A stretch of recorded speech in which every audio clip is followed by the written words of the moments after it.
Los hechos interesantes. El hecho número 1. Hasta el día de hoy, a él se le considera el patrón no solo de las antiguas ciudades. Esta denominación también se puede encontrar en los nombres de lugares geográficos, antiguas construcciones arquitectónicas y templos. Él aparece no solo en la asignación de los nombres modernos, sino también en los nombres de pueblos enteros, que ni siquiera son conscientes de la verdadera historia. ¿Por qué así y no de otra manera? En los círculos privados de los reyes y sus gobernantes se toma la decisión urgente de tal renombramiento. ¿Y quién patrocina similares iniciativas y por qué?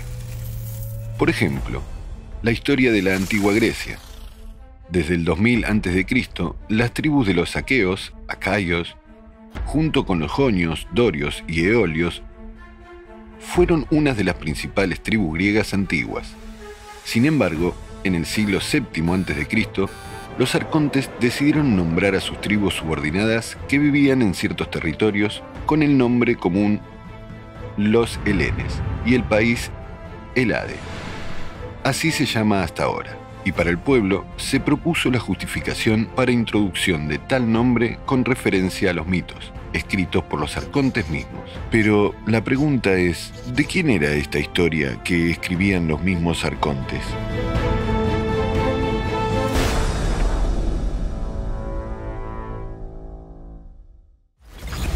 El hecho número 2. Eva Vara. La Casa Blanca. La Casa Blanca es un nombre muy conocido.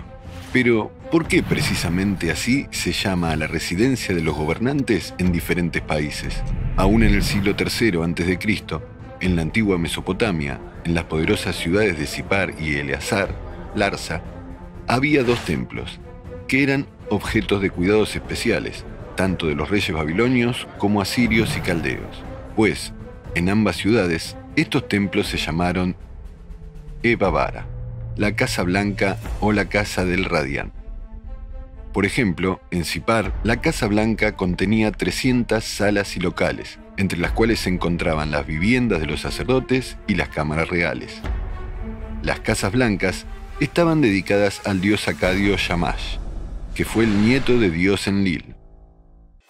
El dios Shamash fue reverenciado principalmente como un dios que establece leyes y vigila el cumplimiento de las mismas. Fue considerado un dador de luz y prosperidad, liberaba a los prisioneros e incluso resucitaba a los muertos. Este dios fue representado como un anciano con una larga barba que se sienta en el trono. ¿No le son familiares estas imágenes a su conciencia?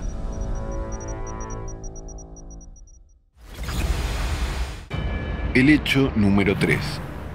Elegidos por él, la élite, los que juran al dios él. Es interesante que hoy en día la palabra la élite, en diferentes idiomas de los pueblos de Europa, tiene el mismo significado, el elegido, y se escribe de modo casi igual, élite. Wir sind die Elite zu einer neuen Elite. We are some of the global elite. Our elite. Free elite. Your elite. Controlled by the elite. The elite of the elite in Mario Kart. 딱 맞아. 엘리트는 내 몸에 Elite course, c'est là. Deux mannequins. The elite. We are elite. Nadia, Elite Simone. 엘리트 학생부. Elite. Elite pro headsets. Somos los más elitistas de la élite. ¡Aletas! ¡Oh, cuidado!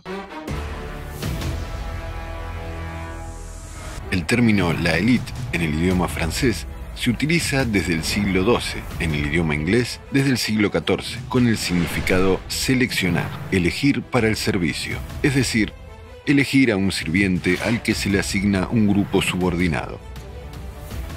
En las lenguas europeas, la palabra la élite se expande hasta el final del siglo XIX. Para el uso común, se introduce en los años 30 y 40 del siglo XX. Se dice hoy en día que las ideas que posteriormente sirvieron de base para la creación de la teoría de élite, en concreto, la selección para los círculos gobernantes, la educación y la formación de líderes potenciales, se estaban desarrollando incluso por el descendiente del arconte Solón, el filósofo antiguo heline Platón, el mismo Platón quien mencionó sobre la antigua leyenda de la Atlántida. Pero, ¿en qué fue basada su cosmovisión y la cosmovisión de aquellos cuya voluntad fue implementada en sus obras?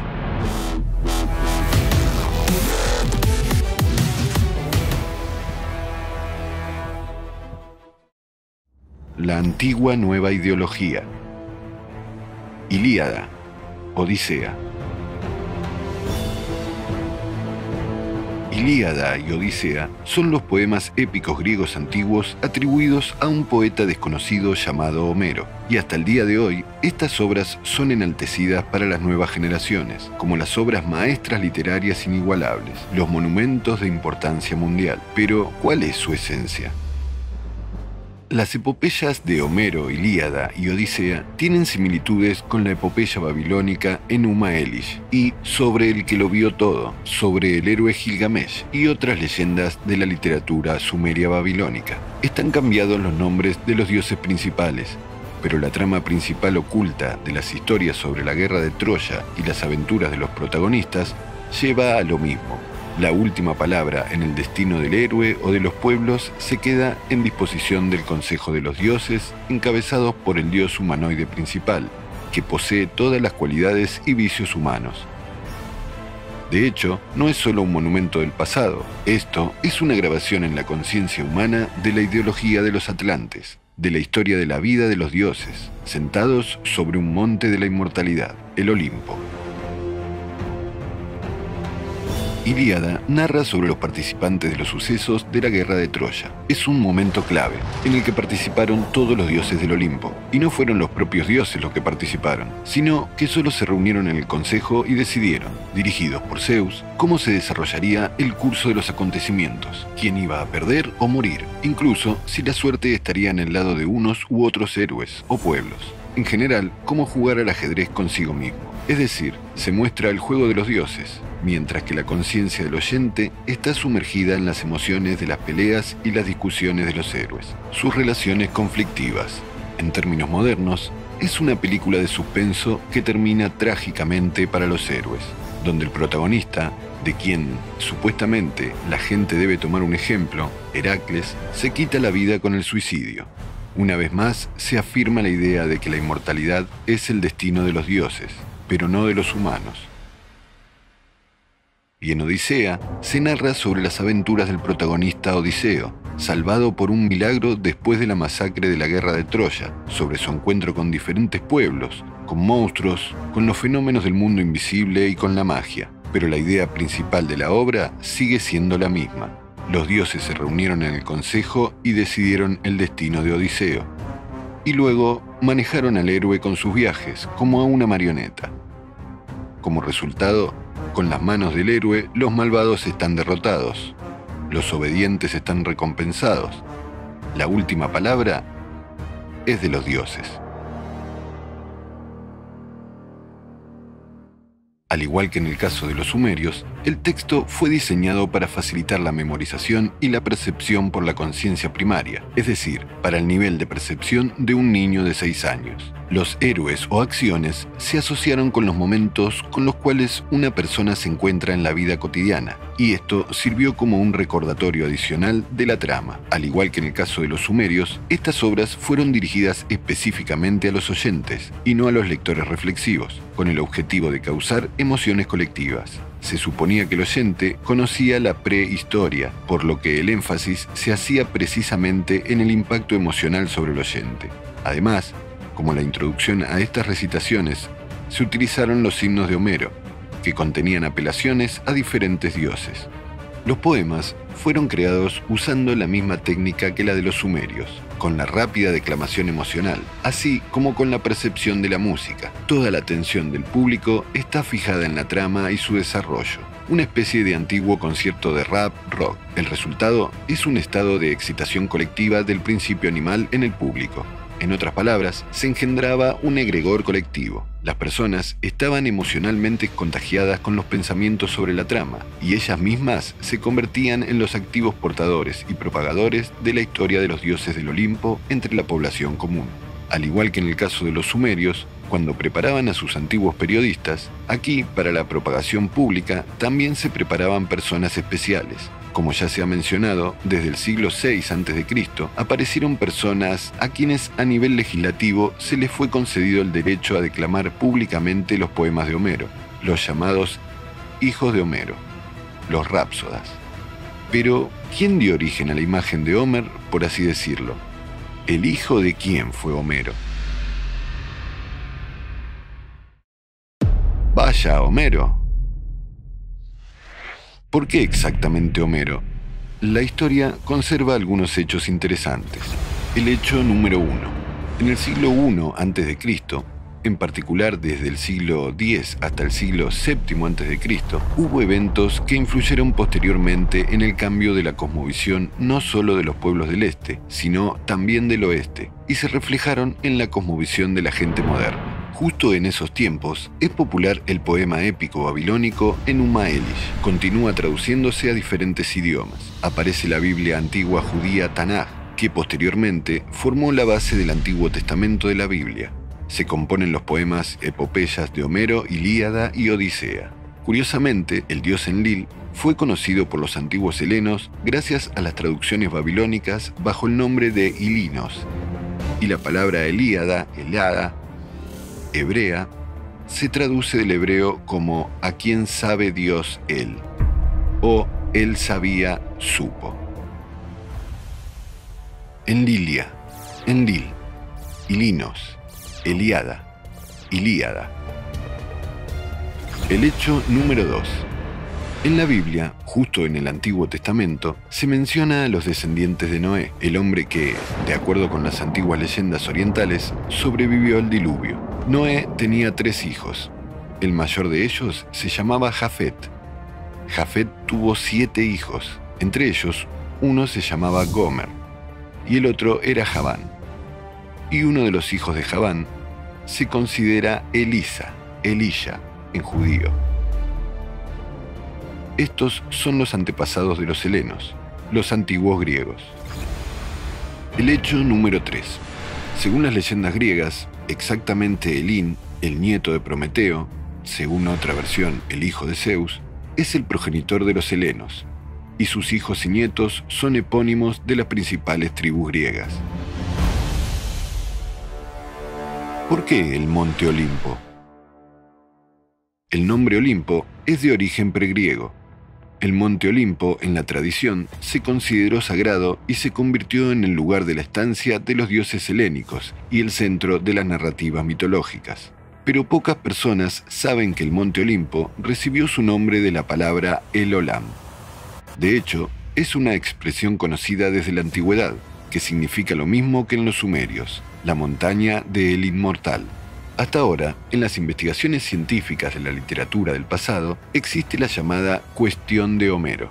Hasta hoy, los estudiosos discuten cuándo, dónde, por quién y para quién fueron escritos estos poemas. La conciencia, como siempre, desvía la atención de la cuestión principal en las pequeñeces. Es decir, se destacan no las causas globales de la aparición, la propagación en todo el mundo y las consecuencias de la influencia de estas obras en las mentes de las épocas y generaciones enteras, sino que la disputa se reduce a un solo punto: ¿quién las escribió? ¿Una persona o un colectivo de coautores? Y esta disputa es tradicional, no esencial. La crítica organizada comenzó desde el siglo VI a.C. como otra forma más de propaganda y de atracción de la atención hacia las obras. Posteriormente, fue realizada por tales autoridades como el mismo Platón, que criticó a Homero. Encabezó, por así decirlo, a los que están en contra, para regular su opinión en la dirección correcta. Y Aristóteles, que elogió las obras de Homero y, respectivamente, encabezó a los que están a favor. En general, como en el juego de adultos, un policía malo y otro bueno. Todo estaría bien, pero este fue el mismo equipo, porque Platón fue el maestro de Aristóteles, un equipo que cumplió con los deseos de los patrocinadores, que perseguían los objetivos de usurpar el poder y restaurar su anterior dominación mundial. Los patrocinadores, que sabían cómo funciona la conciencia humana y cómo activarla. No es casualidad que exactamente Aristóteles se hizo el educador de Alejandro Macedonio a la edad de 13 años, del futuro creador de la potencia mundial, a quien inculcó una nueva visión del mundo a través del amor hacia Ilíada de Homero. De modo que a continuación, la lista de Ilíada, compuesta por Aristóteles, será guardada bajo la almohada junto con la daga por este conquistador de los pueblos. Se sabe que Alejandro Magno siempre llevó consigo en la caja de oro un volumen pequeño de Ilíada, como es prescrito en el juego de los dioses según la trama de Ilíada.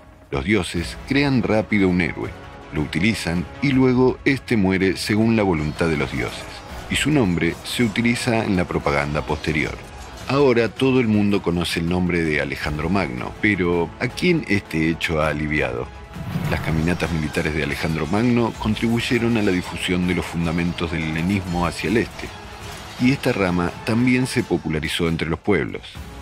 En la Edad Media, uno de los libros más populares en varias regiones de Asia y África, así como en Europa, fue la novela de Alejandro, donde la biografía del personaje principal fue reforzada con episodios ficticios. Y en la época barroca, Alejandro Macedonio se convirtió en un personaje popular del teatro y la pintura. La difusión de la cosmovisión de arcontes hasta el día de hoy continúa por todos los medios disponibles para ellos. Pero, ¿cómo es desde dentro? Olimpo. La mitología helénica se llama mitología olímpica, pero ¿en qué medida estos antiguos mitos coinciden con la memoria de la historia de la vida de una sociedad antidiluviana, tecnológica, altamente desarrollada, con la tiranía de El Omnipotente? La historia de la civilización, conocida hoy como Atlántida, se puede entender tal vez solo ahora, en la época de un brusco salto del desarrollo de nuevas tecnologías. Olimpo, la montaña de Dios El. Como cuentan las leyendas, el monte Olimpo es un símbolo de poder supremo. Este es el lugar donde la tierra converge con el cielo, y donde el cielo pasa al llameante finísimo éter. Allí no hay lluvia, ni nieve, hay un verano eterno. En el Olimpo se encuentran los palacios de Zeus y otros dioses, construidos y adornados por el hijo de Zeus, Hefesto. Las puertas del Olimpo abren y cierran las montañas cuando los dioses salen en carros dorados. En Lilia, Señor Panhelénico, Él, el todopoderoso del mundo. Zeus, de ahí, actúa como el todopoderoso del orden mundial, así como la fuerza punitiva, un modelo del omnipotente del mundo, el que maneja los destinos mundiales, el todo rey, Señor Panhelénico. Pertenece a la tercera generación de dioses que derrocó a la segunda generación, los titanes. Zeus gobierna en el monte del Olimpo, domina la naturaleza y ordena el destino de las personas. De las cenizas de los titanes quemados por Zeus se originan los humanos. Los humanos, posteriormente, son portadores del principio titánico y del Dionisio, es decir, el que viene de Zeus. El dictado de la conciencia. Cómo él tomó el poder. ¿Cómo Zeus se apoderó del poder en el Olimpo? El algoritmo estándar del trabajo de la conciencia, como parte del sistema de la mente animal, se introduce en la historia de Zeus, así como en la historia de Marduk babilónico, en la forma de un modelo de actuar para la imitación masiva por las nuevas generaciones.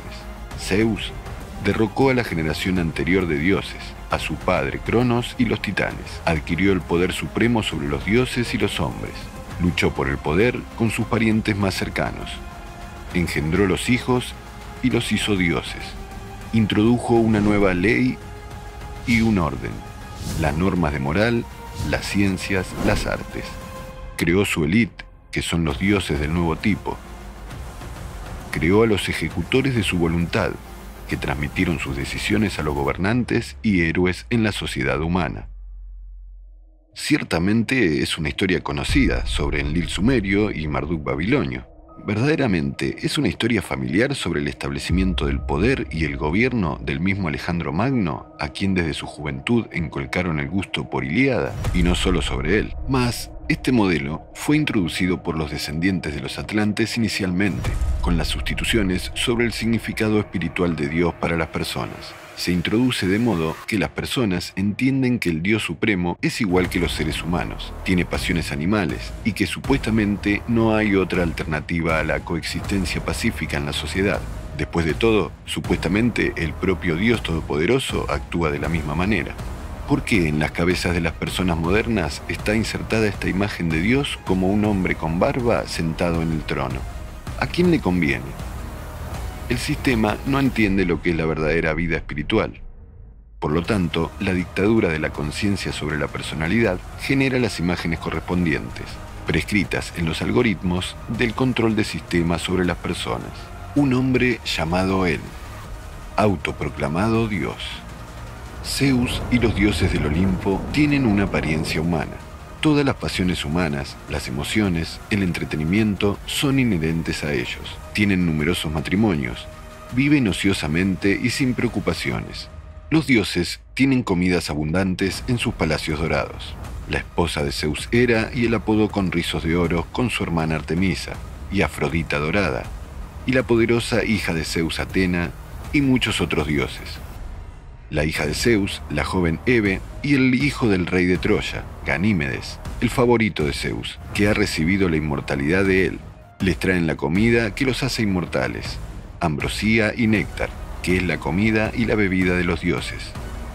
En estas comidas, los dioses resuelven todos los asuntos. Allí determinan el destino del mundo y de la gente.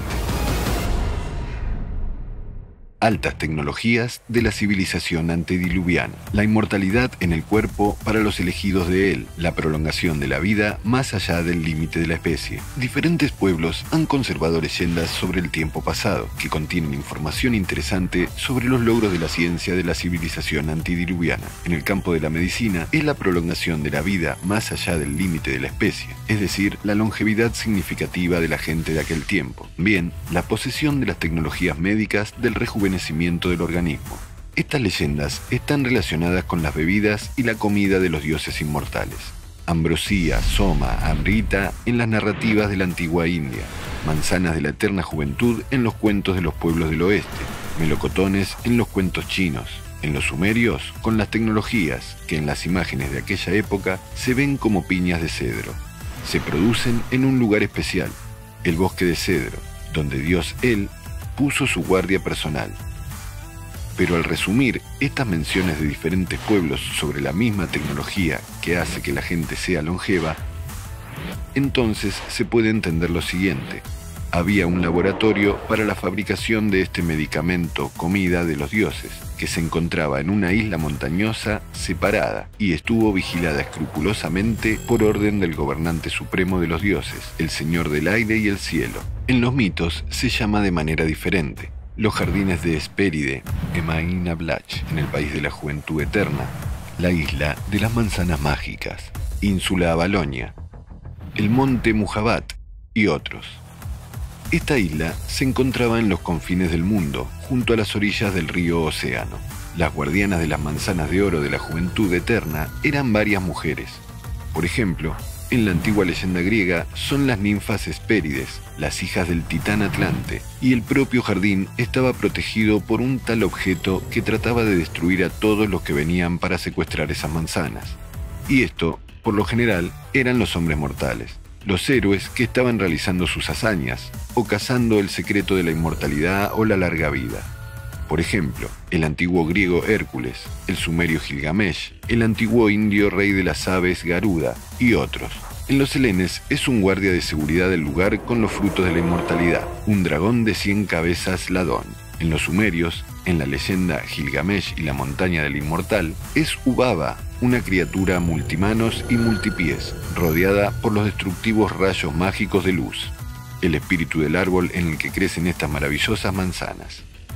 En las leyendas griegas antiguas se menciona que la diosa de la tierra, Gea, regaló este árbol a la esposa de Zeus, Hera, el día de su boda, y la propia Gea era la guardiana de la sabiduría antigua, la deidad preolímpica más antigua, gracias a la cual se produjo la primera generación de dioses, titanes, otras criaturas y fenómenos naturales. Las antiguas leyendas indias dejaron una descripción técnica más detallada del lugar donde se encontraba el secreto principal de la inmortalidad, del dios del aire y el cielo Indra. Las narraciones, que describen cómo un pájaro héroe, al tomar un aspecto dorado e irradiando como una gavilla de los rayos del sol, secuestraba la Amrita de los dioses. Cuentan que éste penetraba allí como el flujo de agua se vierte en el océano. Junto a la Amrita había una rueda con bordes afilados, como una maquinilla de afeitar, que giraba incesantemente. Ese poderoso, terrible y temible a la vista dispositivo que irradiaba los rayos de fuego fue construido hábilmente por los dioses para destruir a los secuestradores de Soma. Tras superar la rueda, tuvo que derrotar a 2 serpientes, puestas para vigilar a la Amrita, iguales por su brillo al fuego ardiente, horribles a la vista, con lenguas como un relámpago, con bocas llenas de llamas, dotadas de una gran fuerza y constantemente enojadas y rápidas. Sus ojos ardientes contenían veneno, siempre estaban furiosas y nunca parpadeaban. Y solo bastaba que una de esas serpientes mire a alguien, que este último inmediatamente se convertía en cenizas. Por estas manzanas de la juventud eterna había una lucha constante y la riña entre los dioses, de donde surgió el nombre de manzana de la discordia.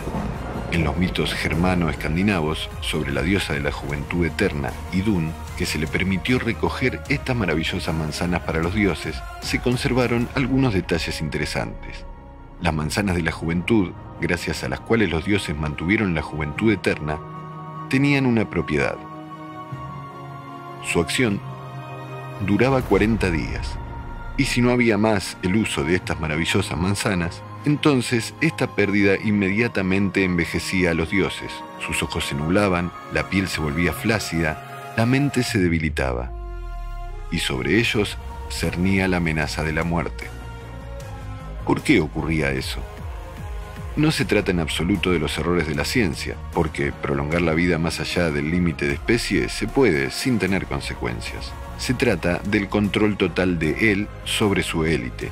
Ese control él realizaba cada 40 días. Por lo tanto, cada 40 días todos los dioses se reunían en una fiesta, donde los agradables a él recibían esta medicina, que estaba prolongando su vida durante otros 40 días más. Y si alguien ha pensado en no obedecer a él, en insubordinarse, simplemente donde sea que esté, muy rápidamente envejecía y moría. Por lo tanto, todo el mundo obedecía a él incuestionablemente para poder vivir. Los mortales, inmortales dioses. Pero, ¿en realidad estos llamados dioses eran inmortales? No. Por ejemplo, en las narraciones griegas antiguas se dice: domina el fatum sobre los mortales y los dioses. Incluso el destino del mismo Zeus está en las manos de las diosas implacables del destino, Moiras, que tejen el hilo de vida del hombre, determinando así los plazos de su vida. Si se cortara el hilo, entonces terminará la vida. Las tecnologías médicas del rejuvenecimiento. ¿Qué fue lo que heredó la élite de la era de los grandes descubrimientos en la ciencia en el campo de la medicina de antienvejecimiento? Solo tratamientos de belleza. En los mitos se menciona que los dioses podían controlar la belleza y transformar de acuerdo con su deseo a otras personas con ciertos objetos técnicos llamados en las leyendas los objetos mágicos.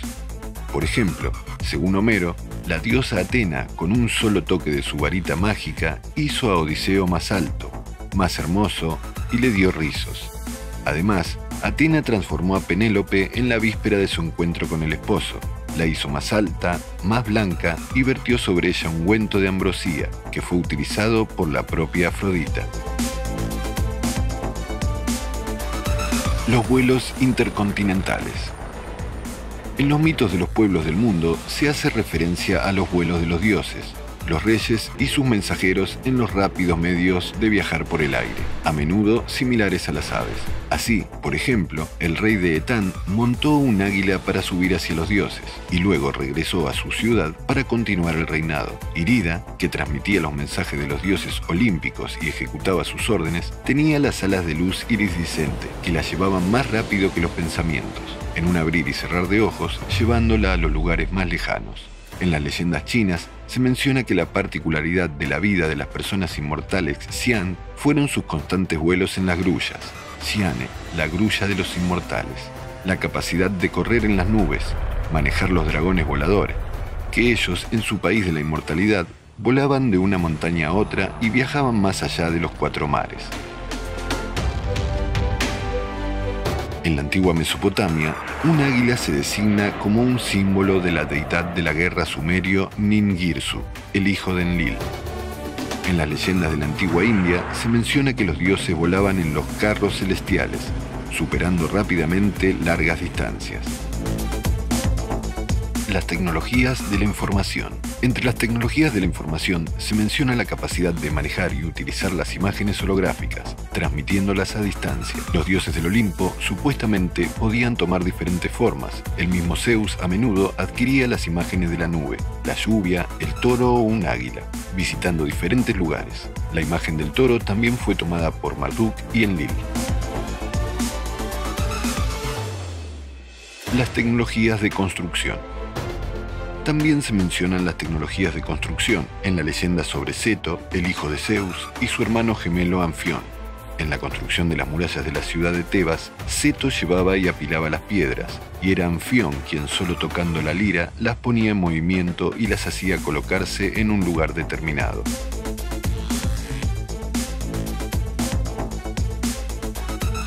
Los objetos mágicos. Es evidente el uso de diversos artículos técnicos. Por ejemplo, Hermes, uno de los representantes de la élite del Olimpo, el hijo de Zeus y Maia, una de las hijas de Atlante, que era un mediador entre los hombres y los dioses, el patrón de la magia, del negocio, de los pregoneros, tenía sandalias aladas, talarias, que lo hacían capaz de subir al aire y moverse a gran velocidad. También tenía una vara mágica, el caduceo, que hacía dormir y despertar a la gente.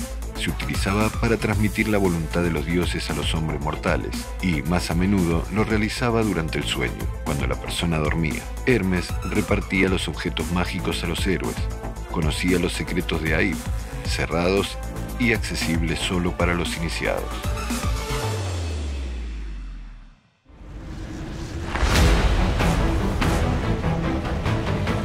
El dominio de los vientos. En las leyendas griegas antiguas se menciona el señor de los vientos Eolo, el rey de la isla flotante de Eolia. Según Odisea de Homero, el personaje principal, siendo invitado por Eolo, recibió de él un regalo, un saco de cuero que contenía los vientos atados dentro, con un estricto orden de no abrirlo. Pero cuando Odiseo continuó su viaje en el barco, sus compañeros abrieron accidentalmente el saco. Al salir de allí, los vientos desviaron el barco de su destino y dirigieron el barco de vuelta a la isla de Eolia, donde a Odiseo ya le había sido negada la hospitalidad. La leyenda sobre el saco de cuero con los contenidos allí vientos también se puede encontrar en otras mitologías. También en las narrativas sobre Odiseo se menciona un barco de alta velocidad con piloto automático. Se menciona que los barcos del mismo Odiseo fueron equipados con dispositivos de comunicación. En la proa de la nave fue sujeta una pieza de roble dodón, gracias a la cual el barco mismo proporcionaba las adivinaciones y revelaba a los argonautas la voluntad de Zeus. Cómo él asignaba los terrenos a sus hijos adultos. En las leyendas sobre los dioses del Olimpo, así como sobre los dioses del panteón sumerio acadio, y en narraciones de otros pueblos del este, de cómo él asignaba las tierras en diferentes continentes con sus pueblos habitados a sus hijos, a los que él declaró dioses. De los nombres de estos dioses provenían los nombres de las ciudades, de las tribus, de los lugares, de las montañas, de los mares, de los meses del calendario y así sucesivamente. Por ejemplo, en las leyendas de los dioses del Olimpo se menciona que una de las amadas ninfas de Zeus, la que dio a luz a Hermes, se llamaba Maia. De la ninfa Maia viene el nombre del mes de mayo. A ella se le realizan las ofrendas el 1 de mayo. Curiosamente, hasta ahora en muchos países, el 1 de mayo se celebra oficialmente como una fiesta, aunque los títulos de esta fiesta y las razones del por qué esta fecha memorable se indican de manera diferente. Las diversiones de los niños dioses. Tanto en las leyendas de Sumeria como en las leyendas de Olimpo se han hecho referencias a la forma en que estos dioses, los hijos de él, estaban entreteniéndose, incluyendo la realización de sus caprichos egoístas y malvados, empezando desde el cambio de nombre de los pueblos, siembra de la riña entre la gente, disputas entre sí por los territorios de las ciudades prósperas y castigos a las personas por el caso de optar por un dios contendiente, obligación a las personas a adorarlos, y terminando con sus orgías y asesinatos de personas, que era el entretenimiento habitual de los dioses. Así, por ejemplo, en la mitología olímpica hay una leyenda sobre el destino de la familia de Níobe, la hija de Tantalio, la esposa del rey de Tebas. Níobe tenía 7 hijos y 7 hijas, con la belleza semejantes a los dioses. Una vez, ella no fue a orar ni a ofrecer su sacrificio a la diosa del Olimpo, a la hija de los titanes Leto, junto con sus hijos gemelos Apolo y Artemisa, como lo hacían normalmente las mujeres de esta ciudad, rezando a ellos como dioses. Níobe tenía imprudencia de jactarse de la cantidad de sus hijos en comparación con los de Leto, ya que Leto solo tenía 2 hijos. Además, eran hijos ilegítimos de Zeus, Apolo y Artemisa, y fue perseguida por ello por la esposa de Zeus, Hera. Leto se enteró de lo que dijo sobre ella la esposa del rey de Tebas. Se enojó y se quejó a sus hijos que estaban en Olimpo. Apolo y Artemisa de inmediato fueron corriendo y asesinaron con flechas a todos los hijos de Níobe. Durante la noche, toda la familia murió. Su esposo, al enterarse de la muerte de sus hijos, se suicidó. Sufriendo el dolor, Níobe se convirtió en una piedra de la cual se vierte la fuente, sus lágrimas incluso en forma de piedra. Níobe no dejó de sentir su tristeza lamentando a sus hijos. Así es como los dioses se divertían. Es interesante que hoy en día, el primer día del verano, se celebra en muchos países como una fiesta Día Internacional de la Protección de los Niños. La única pregunta es, ¿en honor a los hijos de quién se llama esta fiesta el primer día del verano? Hoy en día, muchas personas conocen el nombre de Leto, verano, es decir, de una asesina de niños, pero no la de Níobe, la madre, que ha perdido a sus niños y a toda su familia.